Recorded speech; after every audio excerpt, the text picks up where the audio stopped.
Hey, everybody. Tucker Carlson is under attack, not only from the left, but from the right, too. What the heck is going on here? Well, it's the suppression of wrong think, of bad think, of ideas that undercut the establishment. This is Take That with Kurt Schlichter. Tucker Carlson has become an example of woke conservatism. Conservatism that understands what's really going on. I like to think I'm kind of woke myself. If you read my book, Militant Normals, you'll get it. Because what it is, and Tucker Carlson goes along with it, is a critical analysis of how the establishment, which contains elements of both the left and the right, work together to fulfill their own needs. They don't work for the people. They work for themselves. Everything they do is focused on increasing their own power and their own wealth. Tell me I'm wrong. You can't. Tucker Carlson talks about it every day on Fox News, and it's driving people nuts. Now, the leftists are nuts. They're calling him a white supremacist, which is the stupidest thing I've ever heard. Look, I'm not a pal of Tucker Carlson. I've met him once. I know people who know him very well. And of course, none of this stuff is true. The fact that you're pointing out that illegal aliens are flooding across the border and it has bad effects on us is not racist or sexist or imperialist or white supremacist or any of that idiocy. Stuff we're all against. What it is telling the truth. I'm a Californian. I know the truth. I felt the pain here in California. Young Jamail Shaw, a young man in Los Angeles, murdered by an illegal alien. Kate Steinle, murdered by an illegal alien. Corporal Ronald Singh, murdered by an illegal alien. And these are not illegal aliens no one knew about. These are people who had had encounters with our legal system. And somebody somewhere along the line, as part of this elite conspiracy to change out the voters, said, hey, we're not going to toss this guy out. They chose the illegal aliens and their own power over us, because really what illegal immigration is all about, for the left at least, is about replacing voters, normal American citizens, who don't buy what the liberals are selling. But we're seeing it from the right too, and that's a shame. A lot of these folks are never Trumpers. They're now for illegal immigration just because Donald Trump's against it. They're against a wall just because Donald Trump and his voters are for it. It's kind of shameful. Conservative, the GOP, and I don't want to say conservatives, but the Republican Party has always had an element of big corporate donor types. And big corporate donor types don't necessarily have your interests in mind. They like low-wage workers, and they like a lot of them.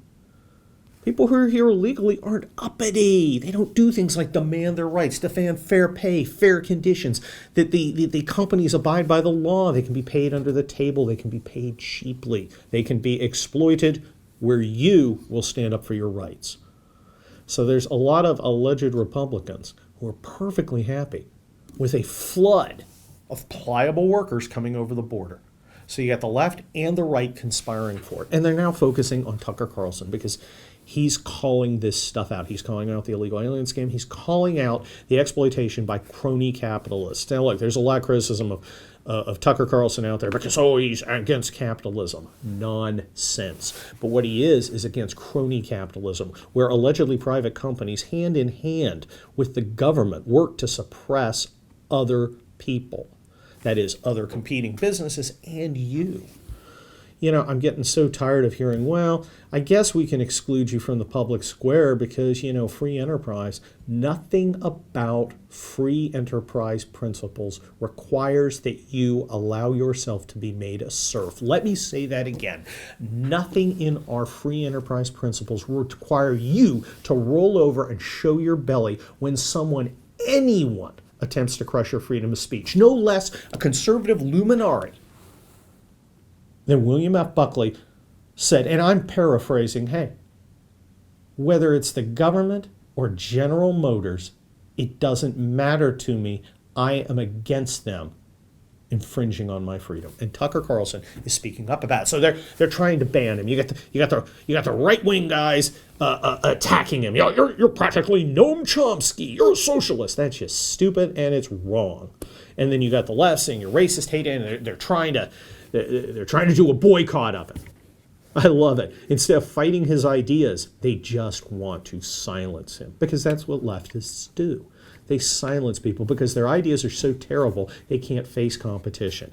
And now companies like Red Lobster are withdrawing their advertising dollars from Tucker Carlson, to which I can say, well, if you like frozen salmon, served in Des Moines, I guess you should make a sacrifice and not patronize Red Lobster. Red Lobster. Look, I hate seafood, period. So for me, the boycott isn't an issue. But I think our money has to speak too.